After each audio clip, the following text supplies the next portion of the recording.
Qu'est-ce que c'est, grosso modo, qu'un développeur web? OK, alors, bah, du coup, un développeur web, globalement, c'est une personne qui va développer des sites internet, qui va s'occuper d'en créer from scratch, on dit, du départ, ou alors d'en maintenir certains qui existent déjà, voilà, développer de nouvelles fonctionnalités, corriger des bugs, voilà, et faire évoluer les sites internet existants, en Ok, gros. bah trop bien. Bah en tout cas c'est super clair et maintenant on va passer vraiment dans le vif du sujet. Alors là on va pouvoir Mmh. regarder un petit peu plus en détail, donc il va falloir un peu s'accrocher, mais n'ayez pas peur, on va tout bien vous expliquer. Je retiens un éternuement puis tout à l'heure, à un moment donné il va sortir. Voilà, vous êtes prévenus, je suis désolée. Donc en première mission, on a le recueil du besoin du client, enfin le recueil du besoin client. Donc qu'est-ce que c'est et comment ça se passe? Ben, en fait, un développeur web, du coup, va avoir des clients et va travailler, main dans la main avec les clients pour, répondre à leurs besoins. Donc en gros, un client va venir, nous voir et nous dire: «Bon, bah, j'ai besoin d'un site internet pour, vendre, des skates». En deuxième mission que tu as, Grégory, donc c'est l'analyse développeur. Donc là, on est dans un truc quand même hyper précis. Est-ce que tu peux nous l'expliquer de la manière la plus simple possible? On va essayer. Donc du coup, bah, les sites à tes souhaits. Du coup, si on lit la petite étoile, bah, les sites internet sont faits avec du code. Donc c'est comme si on prenait un éditeur de texte, on tape des petits signes à l'intérieur, on écrit des trucs et après ça se transforme en site internet. Heu, mais du coup, bah, soit on commence un site internet de zéro et à ce moment-là, bah, il y a pas franchement d'analyse de code, mais plutôt seulement l'analyse du besoin du client. Soit on arrive sur un site internet qui existe déjà et là, par exemple, on a un besoin où il faut faire évoluer une fonctionnalité ou alors en intégrer une autre, une nouvelle. Dans ce cas-là, il faut, bah, regarder un peu, l'environnement dans lequel on va travailler, dans lequel on va intégrer cette nouvelle fonctionnalité. C'est là où on dit analyste développeur parce qu'on doit, bah, faire de la recherche, voir comment le site sur lequel on va travailler fonctionne, qu'est-ce qui a été utilisé pour faire ci et ça, essayer d'un peu de, voilà, de prendre ses marques pour pouvoir après développer une fonctionnalité qui colle parfaitement, et qui est optimisée par rapport à la base de code existante. Mais moi j'ai une question du coup, qu'est-ce qui est le plus simple à réaliser selon toi, de partir de zéro et faire tout le code, au moins c'est toi qui contrôle tout, ou d'arriver sur un site où il y a déjà une base et de devoir faire quelques modifications? Ah bah, tu l'as dit toi-même, mais en fait, ouais, commencer, de zéro, c'est toujours plus simple parce que, bah, quand on arrive sur un site qui existe déjà, il y a potentiellement plusieurs personnes qui sont passées dessus avec des façons de coder différentes. Parce qu'on a des cerveaux différents, quoi, j'imagine. Bah, ouais, après il y a tu as des best practices comme on dit, où tu as voilà, des normes, qui sont quand même, enfin, c'est quand même plus cool, je vais y arriver. C'est quand même mieux de les respecter. Après tout le monde a ses best practices, donc en fait, c'est un peu, tout le monde fait un peu comme il veut et donc bah, il faut s'adapter à l'existant à chaque fois, quoi. Je voulais juste demander à la régie, est-ce qu'on peut avoir les deux personnes de la régie? Est-ce qu'on peut avoir Sixtine à la régie aussi, s'il te plaît? Parce qu'on expérimente des petits soucis, donc on a besoin voilà, que tout le monde soit dessus pour que ça se passe de la manière la plus fluide possible, qu'on perde pas trop de temps. Alors, donc, on voit un peu du coup que l'étape 1 et l'étape 2, en fait, elles se réunissent dans l'étape 3, comme on l'a écrit. Donc, l'étape 3, la mission numéro 3, c'est réflexion-solution, enfin, réflexion à une solution. Donc, en quoi ça consiste du coup? Donc voilà, après avoir recueilli le besoin client, fait l'analyse du code et bah, du coup, il faut réfléchir à comment on dit, implémenter, une solution, donc intégrer, heu, une nouvelle fonctionnalité ou alors faire évoluer une nouvelle fonctionnalité sur la base de code existante et donc du coup, bah, là, on regarde un peu comment on va intégrer les choses, voilà, après, c'est vrai que dans une carrière de développeur, ben, on commence junior, intermédiaire, puis senior et en fait, ben, on aura une façon d'appréhender les problèmes différentes en fonction du niveau qu'on a aussi. Heu, donc voilà, au final, on fait, comme on peut sur le moment, quoi. D'accord. Et donc, suite à ça, il y a une quatrième mission qui est, on adore, hein, la phase de test. Donc, Mmh. ça parle un peu de soi-même, mais du coup, c'est quoi le contexte? Ça se passe comment? Bah, alors du coup, ouais, voilà, en pratique, finalement, on a différents environnements, heu, voilà, sur lesquels on dit merger le code, c'est-à-dire, on part d'une base de code, on rajoute nos fonctionnalités, on fait vérifier, le code qu'on vient de faire à l'équipe. Si tout le monde est d'accord, alors on intègre ce code à la base de code de départ et on met ça sur une première plateforme qu'on appelle souvent la sandbox pour, pouvoir faire des premiers tests.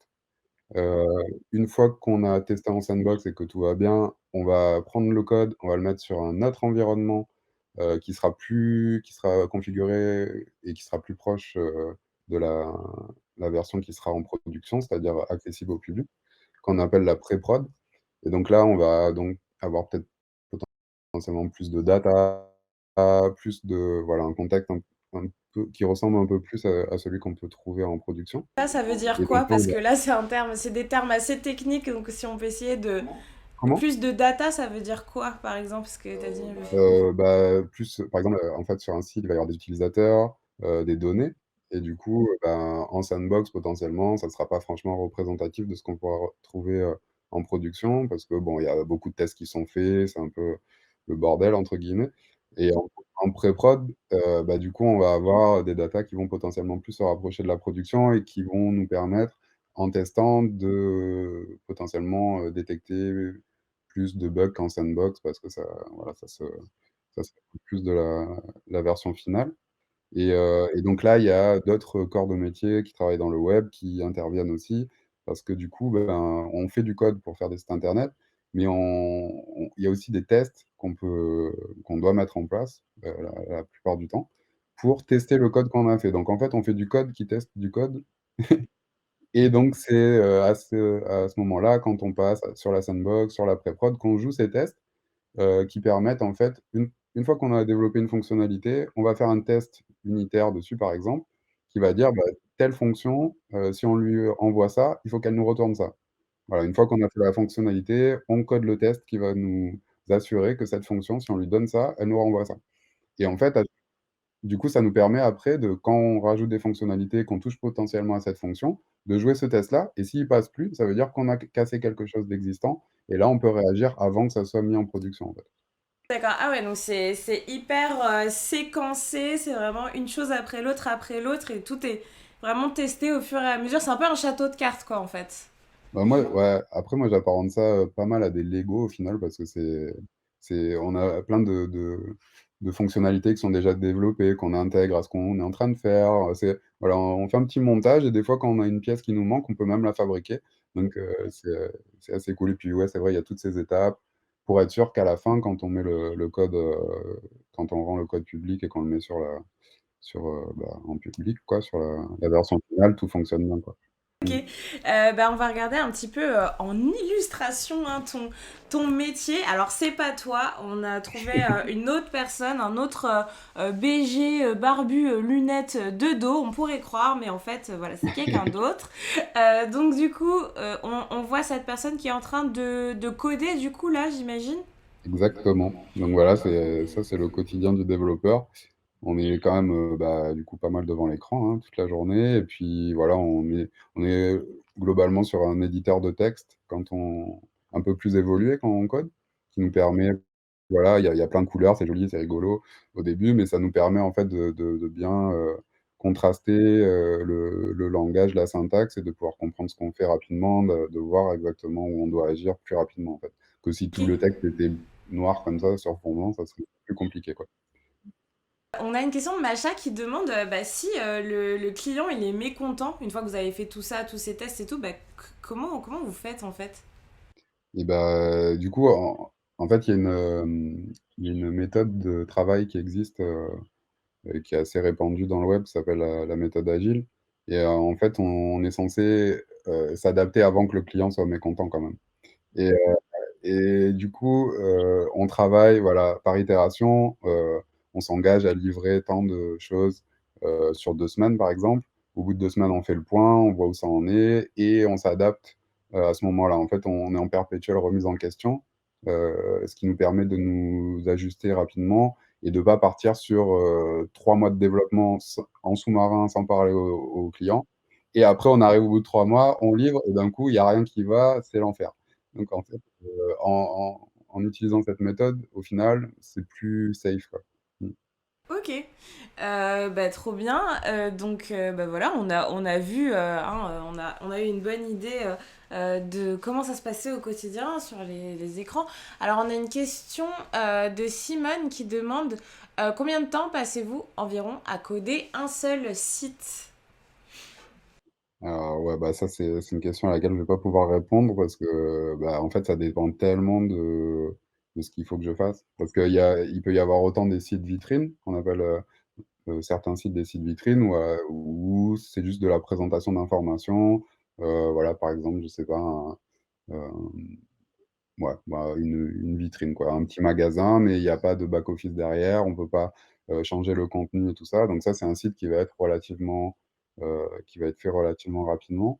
Alors qu'un site où on a besoin d'un back office, de pouvoir changer le texte, les images, les tout ça, ça prendra encore plus de temps et après il y a des gros sites, sur lesquels on travaille à plusieurs équipes et cetera et là, suivant les fonctionnalités, ça peut aller de 3 jours à 1 mois, voire plus, bah, franchement, il y a pas de règle, quoi, ça dépend vraiment. Le site qui t'a pris, enfin, c'est quoi la durée la plus longue que t'es passé sur un site? Bah, en fait, par exemple, je travaillais, sur un site qui vend des certifications de tests, d'anglais et cetera et à la fin, on était 10 à plein temps et en fait, ça s'arrête jamais. Ça s'arrête jamais parce qu'en fait, le site est tellement énorme, il y a tellement de choses à faire, de choses à redévelopper parce que les technologies évoluent dans le temps. Il y a des choses qui sont plus compatibles, faut mettre à jour, faut potentiellement tout refaire avec une nouvelle technologie à un moment donné parce que, sinon on va se retrouver bloqué. Donc en fait, un site internet, ça peut être très rapide. On peut faire un WordPress par exemple en 2-3 jours ou en une journée, suivant notre degré de comment ça s'appelle? De précision et à côté de ça, il peut y avoir des sites internet où on travaille dessus, sans arrêt et ça ne finira jamais. Bon, voilà, bah, en tout cas, merci pour cette réponse. Voilà, on n'a pas une réponse simple, précise, mais plutôt voilà, complète et avec plein de possibilités. Bah, ouais. Donc, du coup, alors là, ça commence à s'emballer dans les questions à tort et à travers. Alors, déjà, quel type d'horaire t'es amené à faire? Est-ce que tu fais des horaires traditionnels?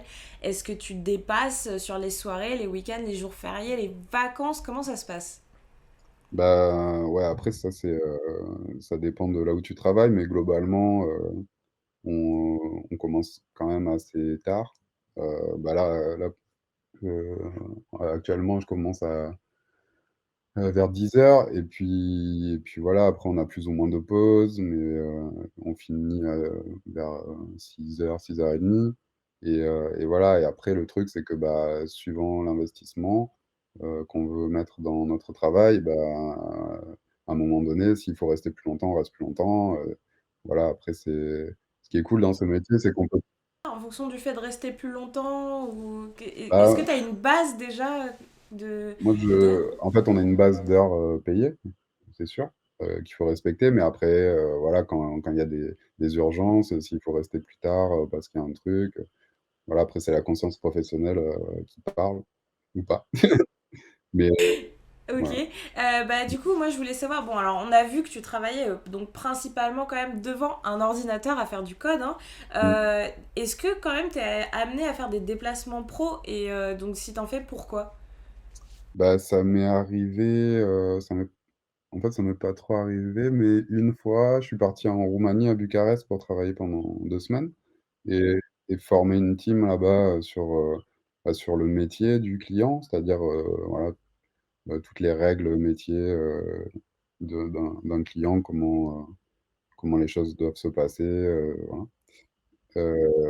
Et du coup, ouais, bah, c'était super, cool, quoi. Je suis parti avec mon ordinateur, voilà, et je suis parti là-bas, ça m'a permis de découvrir, ce pays et les gens qui ont été, super accueillants et puis voilà on peut être amené à se déplacer, C'est ça qui est cool aussi. Moi, c'est aussi un peu pour ça que j'ai choisi ce métier au départ, c'est qu'avec un ordinateur portable, tu peux travailler pour tout le monde dans le monde et partout dans le monde à partir du moment, où tu as une bonne connexion, quoi. Question qui nous demandait, est-ce que tu vas forcément au bureau ou est-ce que tu peux faire aussi du télétravail et mettons même par exemple, tu as envie de travailler depuis la Thaïlande et est-ce que tu pourrais le faire? Bah, ouais, carrément. En fait, bah, ça dépend après de pour qui tu travailles. Donc soit tu es salarié d'une entreprise, soit tu es freelance. Il y a plein de statuts aussi, mais globalement, c'est en fonction des règles du client, tu t'adaptes. Il y en a qui sont plus ouverts au télétravail que d'autres. Après pour la Thaïlande, faut regarder aussi, les fuseaux horaires. Tu vois, si tu dois être en interaction avec le client, pendant la journée et que tu as un décalage horaire de fou, ça peut changer un peu, la manière dont tu vas organiser ta journée. Mais si après, par exemple, tu travailles sur un truc où tu es pas en toi, tu recrées toute une partie, tu as pas besoin d'être en communication avec le client forcément, et bah, là, tu peux très b s'ils sont d'accord, tu peux très bien partir en Thaïlande, travailler, voilà, quand tu veux, tant qu'à la fin tu livres le truc qui a été demandé dans les temps, c'est globalement ce qui est demandé, quoi. Je pense que c'est plutôt très très cool du coup. Enfin, je trouve ça vraiment chouette que ce soit possible de fonctionner comme ça. La Mmh. fameuse question assez quand même importante et pertinente. Est-ce que tu peux nous donner une tranche de salaire, une fourchette pour ton métier entre quelqu'un qui commence et quelqu'un qui a déjà quand même pas mal d'expérience? Yes, bah, ça, la fourchette, elle est énorme aussi parce qu'au final, ce métier, il il enfin, il est composé de plein de sous, métiers, quoi. Et donc, on est souvent un peu multicasquette. Bon, moi, là, j'en ai qu'une, mais du coup, on te demande souvent de faire un peu en fait, par exemple, tu as du développement front, donc ça, c'est toute la partie interface utilisateur, tu as la partie back, c'est tous les mécanismes derrière, qu'est-ce qui se passe quand on clique sur un bouton de formulaire de contact et cetera. Il y en a qui vont être, spécialisés en back, il y en a qui vont être spécialisés en front. Donc en fonction de ça, si tu es multicasquette ou pas, bah, tu vas var ton salaire va varier aussi, quoi. L'expérience en plus, mais en gros, je sais pas, ça peut en sortie d'école, tu peux commencer peut-être à 35 K et puis ça va jusqu'à après je sais pas combien, tu vois? Mais 5K, du coup, K, ça veut dire 1000 si c'est ça, jamais, vu que vous êtes donc encore assez 35. jeune. Donc, on peut commencer du coup à environ 35 000 par an en sortie d'école et ça peut monter jusqu'à, sans être trop audacieux, mais ça peut monter Bah, jusqu'où? je peux monter jusqu'à peut-être 90 000, hein. Je sais pas. Bon, moi j'en suis pas là, j'aimerais bien, mais bon, voilà. Tu as une bonne fourchette. Potentiellement plus, ça dépend ce que tu fais, pour qui tu travailles, tu vois? En fait, tout est relatif. Mmh. En tout cas, on a une grosse fourchette, mais on a une fourchette aussi qui fait envie, hein, on va se le dire. Elle est quand même plutôt cool, hein, cette fourchette. Est-ce que tu peux nous donner, du coup, les avantages et les inconvénients d'un tel métier? On a eu une question aussi qui nous demandait c'est quoi l'aspect le plus dur de ton travail? Donc, je pense que tu peux le caser dans la réponse. Yes. Bah, alors du coup, ce qui est cool, c'est que c'est assez créatif comme métier. Il Moi j'aime beaucoup ça.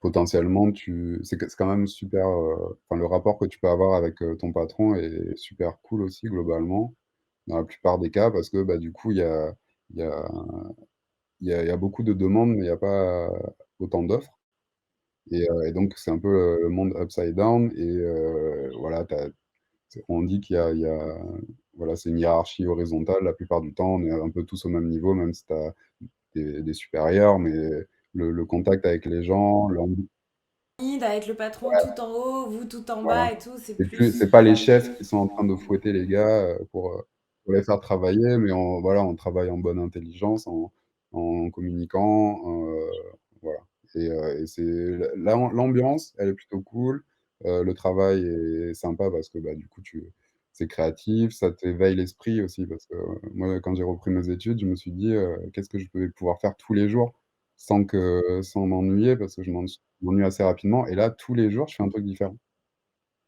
les jours, je suis un Ouais. tout petit peu moins Et et juste avant, pardon, juste avant que tu abordes les aspects moins positifs, mmh, on a une question de Valencia qui nous demande bah, est-ce que tu penses qu'à l'âge de 14 ou 15 ans, je peux faire mmh. le métier de développeur avec un ordinateur chez moi et voire même gagner de l'argent? Bah, franchement, je pense que tout est possible, hein, si tu prends le temps pour apprendre. Tout est fait sur internet pour apprendre, le métier de développeur. Tu peux suivre des cours en ligne, tu peux faire plein de choses. Heu, Bah, c'est assez vaste, hein, comme métier, il y a beaucoup de choses à connaître et tout, mais après, si tu prends le temps de le faire, why not, quoi?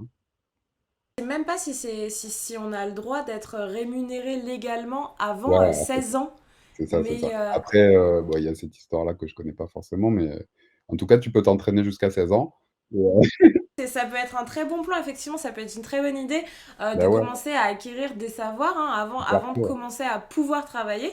Comme ça, t'arrives, t'as déjà un bon socle, quoi, avant ouais, de... c'est clair. Puis il y a une certaine logique à acquérir et tout, donc franchement, le plus tôt tu le fais, le mieux c'est, je pense.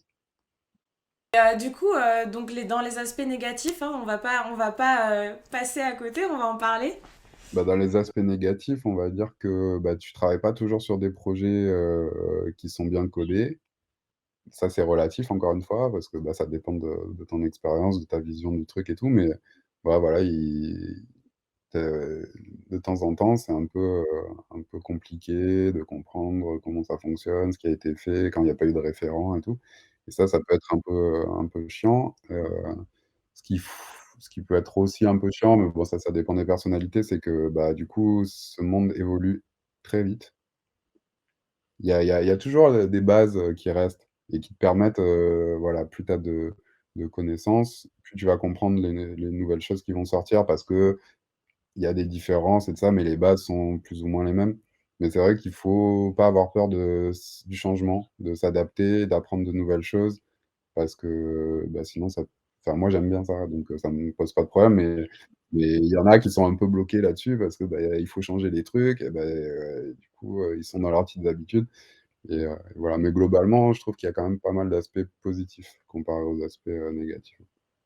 Franchement, ça a vraiment l'air. Alors, on a Mmh. plein de questions par rapport à quel diplôme il faut avoir, quelles études, etc. Alors, on va y aller. On va regarder Ouais. ton parcours. Toi, tu as commencé. Alors, Grégory, vous savoir qu'il n'a pas eu un parcours typique. Il n'a pas commencé comme vous le pensez. Toi, tu as commencé par un bac STT gestion compta. Ça veut dire quoi, STT? C'était un truc, tertiaire là, je sais même plus ce que ça veut dire. Derrière nous, Ouais, c'est tout loin ça. derrière. Donc tu faisais de la gestion et de la compta, puis alors après, t'as bifurqué, t'es parti dans quelque chose de totalement différent de ce que tu fais aujourd'hui. Donc t'es Ouais. parti faire une licence de psychologie clinique et tu as également fait une licence de médiation culturelle. Pourquoi est-ce que tu as opté pour ces choix d'orientation? Bah, en fait, personnellement, je suis assez passionné par l'humain et j'avais envie d'apprendre, bah, comment il fonctionne et voilà, donc je me suis lancé là-dedans parce que j'analyse beaucoup mon environnement et les comportements, que je peux voir et j'aime beaucoup observer, en fait et du coup, je me suis dit que ça pourrait être pour moi.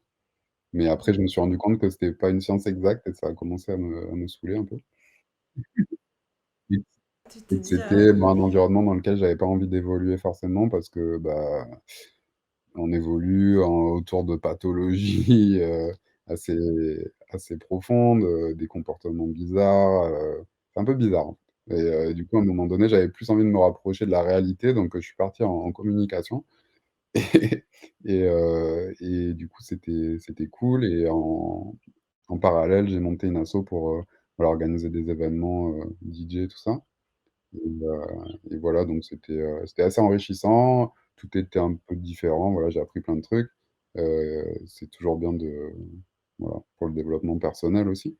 Mais, du coup, après, je me suis dit: «Bon, je gagne pas assez d'argent avec les soirées. À un moment donné, il va falloir, faire quelque chose»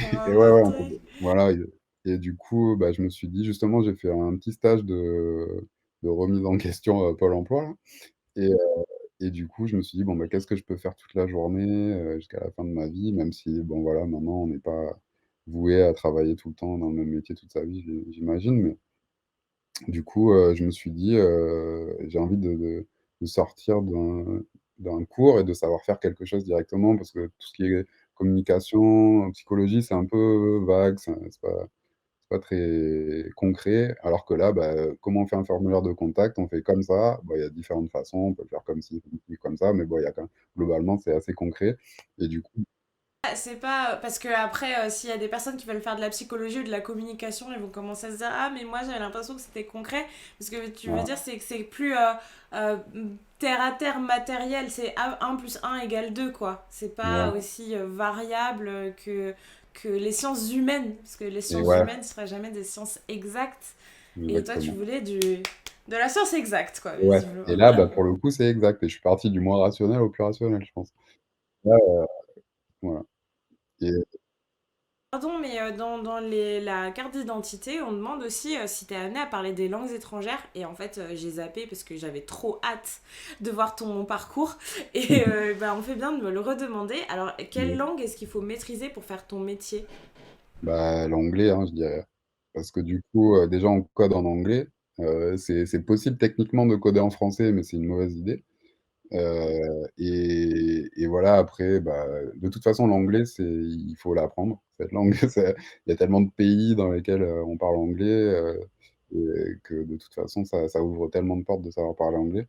Et ça ouvre aussi la porte du développement parce que bah, on peut être amené aussi à travailler avec des clients à l'étranger. Et bon, voilà, le code, c'est de l'anglais, quoi. Donc, c'est mieux d'apprendre cette langue après. Mm. T'as fait une formation en informatique qui a duré combien de temps?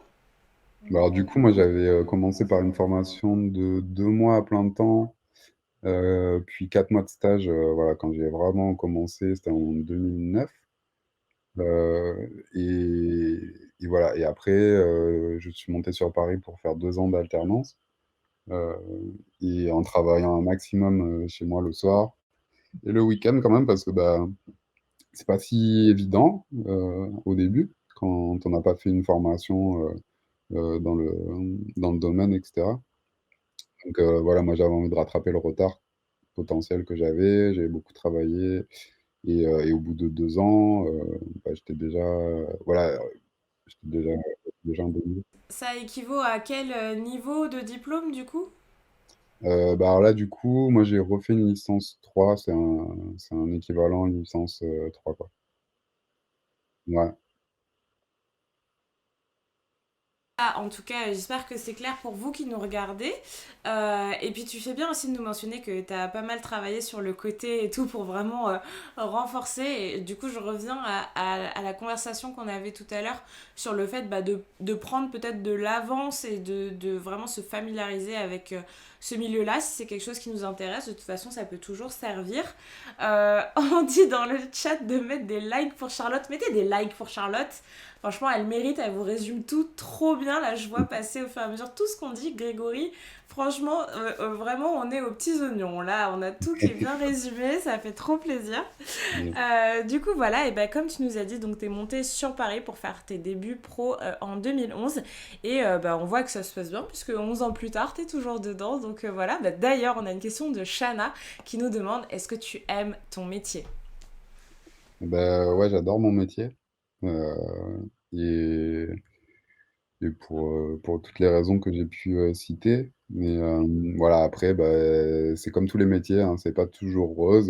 Il y a des fois, on travaille sur quelque chose d'intéressant, il y a des fois, on travaille sur quelque chose de moins intéressant. Ça fait partie du métier, comme tous les métiers, j'imagine. Mais globalement, c'est un super métier. Oui, Grégory a l'air calme, il n'a pas la voix qui monte haut dans les aigus comme moi, mais ça veut pas dire que tu vois qu'il aime pas son métier.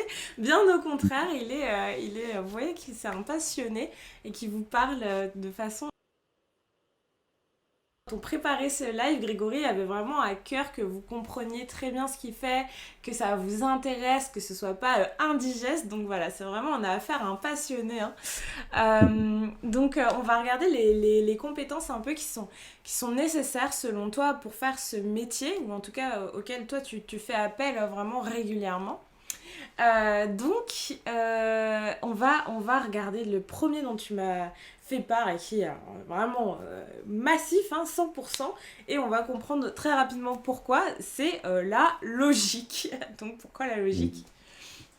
Bah, du coup, quand on code un site internet, il y a en fait, on va écrire la plupart du temps, on écrit des conditions. On dit, si, on est dans ce cadre-là, alors il va se passer ça. Si on nous envoie telle information et que, quelque chose d'autre, alors on va faire ça. C'est souvent ça, en fait, le code, c'est si ça, alors ça, sinon ça. Voilà, en fait, on programme une espèce d'intelligence et heu et du coup, bah, il faut être logique, quoi.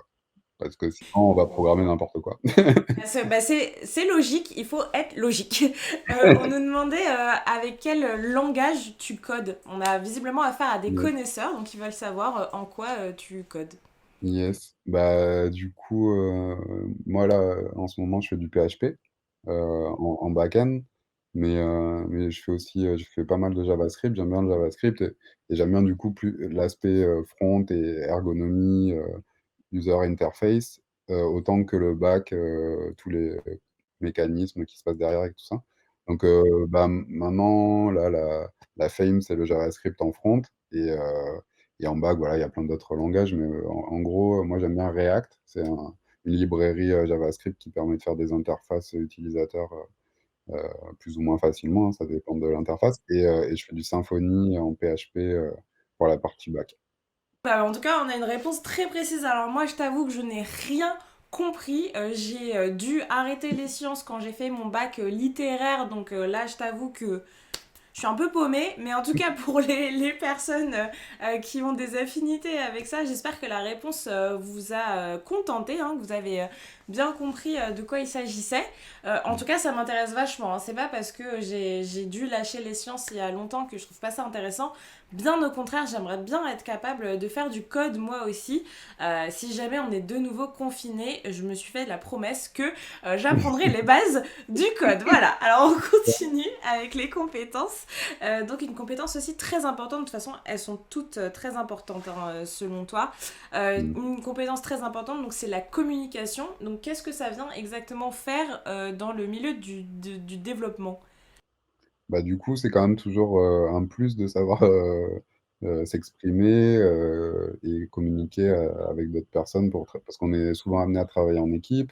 Enfin, ça arrive en tout cas, et du coup, bah, il faut arriver à se faire comprendre. C'est vrai qu'on manipule des choses qui sont assez abstraites, et du coup, bah, bien se faire comprendre, c'est important.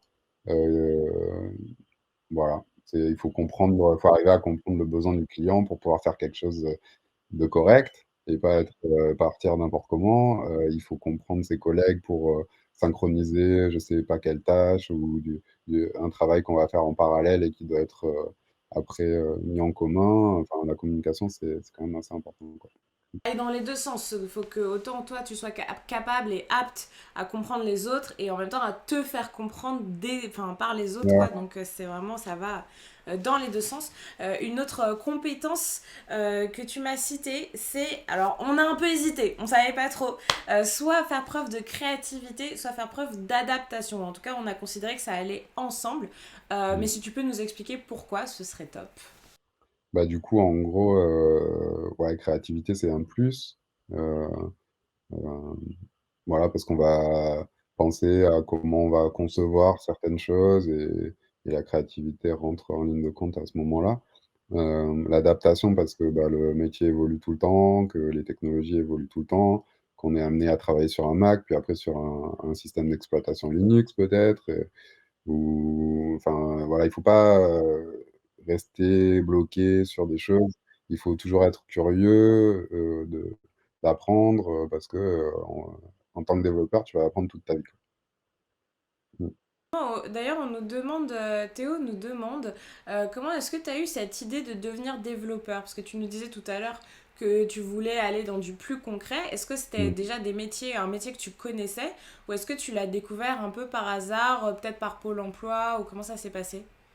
Donc pas par Pôle emploi, hein, parce que du coup mais en tout cas, qu'est-ce que j'ai fait? J'avais découvert ça avec, le site du Zéro à l'époque, qui s'appelle Open Classroom maintenant et du coup, bah, j'avais commencé à faire des tutos HTML, CSS, je trouvais ça rigolo et et voilà et après, bah, pourquoi j'ai choisi ce métier? Bah, à un moment donné, je me suis vraiment posé les bonnes questions, à savoir, ce qui je suis et qu'est-ce que j'ai envie de faire dans ma vie et l'idée moi j'adore voyager, j'adore découvrir de nouvelles cultures et cetera et je me disais: «Bah, c'est super avec un ordinateur portable, tu travailles de partout, pour tout le monde» et en plus les langages, au même titre que l'anglais est parlé, dans beaucoup de pays dans le monde, bah, il y a certains langages qui sont utilisés, des langages de programmation qui sont utilisés partout dans le monde.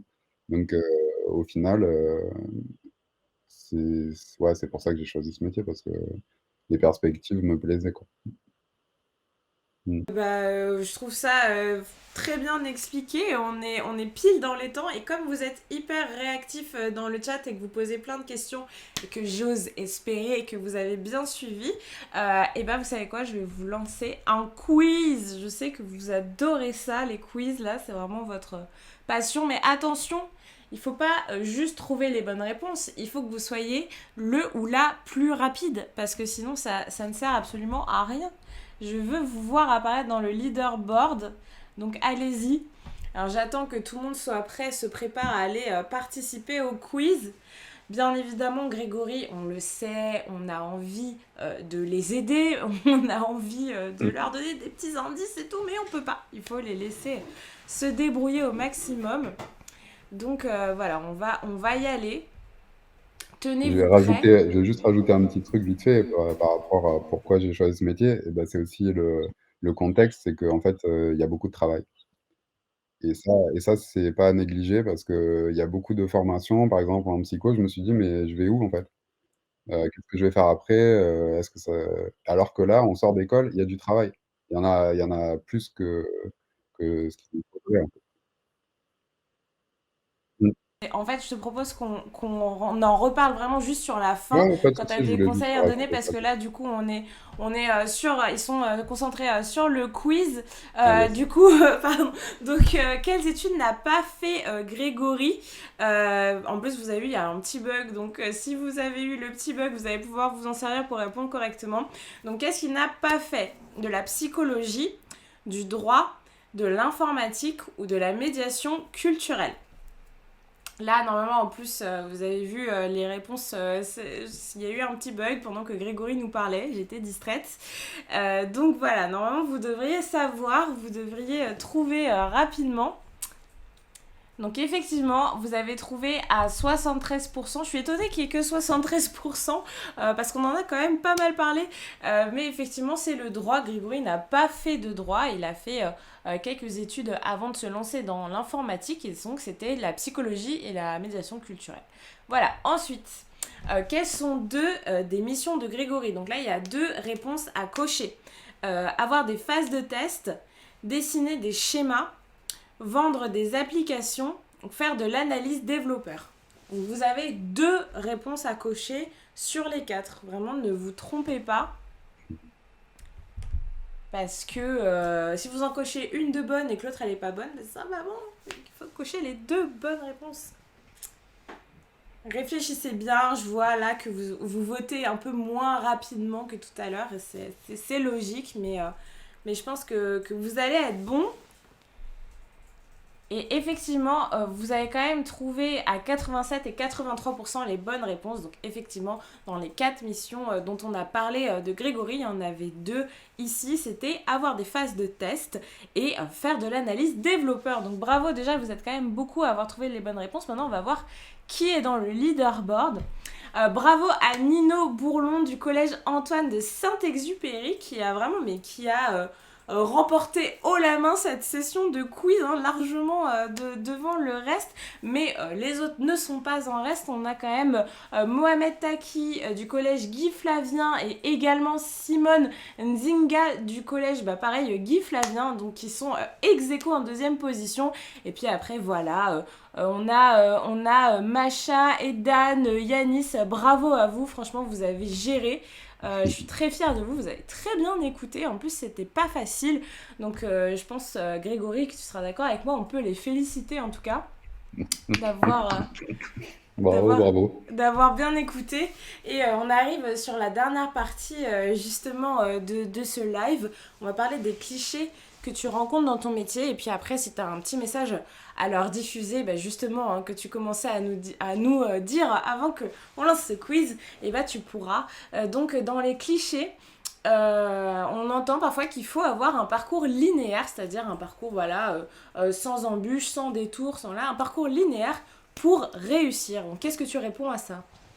Bah, je dis que pas forcément et que par rapport à mon expérience, j'ai rencontré des chefs de boîte qui finalement ont préféré, quelqu'un qui avait eu beaucoup d'expériences différentes à quelqu'un qui avait un parcours linéaire. Donc faut pas se faire de soucis si voilà, on commence par un truc et qu'on part sur autre chose et tant qu'on a l'envie derrière, au final, il y a pas de problème, quoi. Un bon développeur, c'est quelqu'un qui sait bien chercher sur Google, hein, globalement. Et en plus d'être logique et cetera et d'avoir d'autres skills, mais heu, voilà, on peut très bien apprendre, sur internet chez soi, en suivant des tutoriels, en suivant une formation en ligne et ça sera tout aussi bien, reconnu dans le monde du travail. En fait, l'important, c'est de savoir faire des choses quand, voilà, quand on arrive à un entretien, si on voit que si la personne voit qu'on est logique et que, voilà, que ça fonctionne bien ici et qu'on a fait 2-3 trucs et qu'on peut le présenter, ça suffit, hein. Justement, on arrive sur la conclusion de ce live. Donc bah, déjà, on a eu pas mal de conseils de ta part, pas mal de messages que tu as passés aux personnes qui nous regardent. Les élèves, n'hésitez pas si vous avez des questions pour Grégory. Là, on est sur la fin. Après, vous allez partir en pause et on sera en live avec Augustin. Mais juste, voilà, on est quand même sur la fin d'un live hyper intéressant et enrichissant. Grégory vous a déjà donné pas mal de conseils par rapport à la manière dont vous pouvez vous former par vous-même. Tu disais tout à l'heure aussi qu'une des motivations qui t'a aidé à t'orienter vers ce métier, c'est que ça emploie beaucoup. Est-ce que c'est un métier d'avenir selon toi? Bah, ouais, clairement, quoi, clairement. Mhm. Heu, il y a énormément d'offres d'emploi, on me contacte assez régulièrement, voilà, des chasseurs de tête pour, différentes missions à droite à gauche, différents types de langages, différents clients, différentes thématiques. C'est ultra vaste et je pense qu'on manquera jamais de travail. En tout cas, c'est une très bonne nouvelle. Et surtout pour vous qui nous regardez, qui pouvez vous dire est-ce que le métier que je choisis, c'est un métier qui emploie? Est-ce que ça va est-ce que je vais y arriver et tout? Bah, en tout cas, sachez que si vous partez dans cette direction-là, vous pouvez être quasiment sûr qu'il y aura toujours du travail parce que il y a beaucoup de demandes, comme vous a expliqué Grégory. Et ben écoute, on n'a pas tellement plus de questions, on a surtout des observations. On me dit ah, il était très intéressant ce live, merci, etc. Donc bah, je suis tout à fait d'accord. J'ai trouvé ce live super intéressant. J'ai pris du plaisir à le préparer, à le faire, à t'écouter. Donc Yes. vraiment merci beaucoup Grégory d'être venu avec nous cet après-midi. C'était super chouette. Bah, avec plaisir, avec plaisir. Si bien ça va. Ouais, ouais, bah, c'était mon premier live, mais au final, ça s'est bien passé. De toute façon, Ouais. j'étais sûre que ça allait bien se passer. Je Mmh. l'ai su dès qu'on préparait le live. Je me suis dit, ça va être très très bien. Donc, ça, c'est cool. Mais en tout Yes. cas, voilà, bah, merci beaucoup. On nous dit, oui, voilà, Grégory, c'était très bien. Merci beaucoup. Merci à toi. Et bien, écoute, c'est le Bah, avec moment de plaisir. nous quitter, même si ça nous rend triste. Donc, je vais te souhaiter une très bonne journée et surtout une très Yes. très bonne continuation, Grégory. Eh bah, merci beaucoup et puis à vous aussi et bon courage. Merci. Et 20 minutes de pause, on se retrouve à 15h10 pour le live, voilà. Donc rendez-vous à 15h10 et je vous dis à tout à l'heure. Merci encore.